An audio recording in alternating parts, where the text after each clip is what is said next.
Can you give us an idea of what's going on real estate-wise? Are you seeing a downturn or a slowdown, or do you think it's going to be picking back up since we're past the hurricane?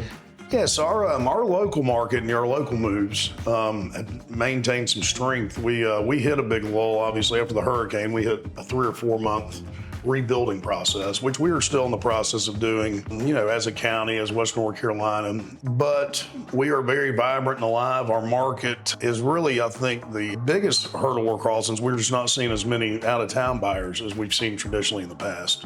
So that's a good question as far as who are your buyers here? I know that you probably had quite a few come from Florida, but I'm not sure who your typical buyers are. Is it mostly a local, or do we see kind of a regional people coming from other areas?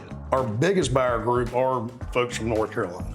But our big out-of-town buyer markets are, you've got Florida, Colorado, Texas, California. We see, a fair amount coming up from up north. But with the Florida and Texas markets slowing down, that certainly reduced our amount of out-of-town buyers. And it's just people, I think, have had somewhat of a fear factor that, things are the way they were with what they watched on the news and, what was unfolding. Right. But we have certainly bypassed the majority of the recovery effort. And I just think people need to have the understanding that we have stood strong here locally. We've stood strong as a community, and we have rebuilt a good bit of what was taken from us. Right. It's still a beautiful place that I love to call home, and people love to come visit. I mean, it's always been one of the, my grandfather used to always say we were one of the best kept secrets in the world, and that is no longer the case.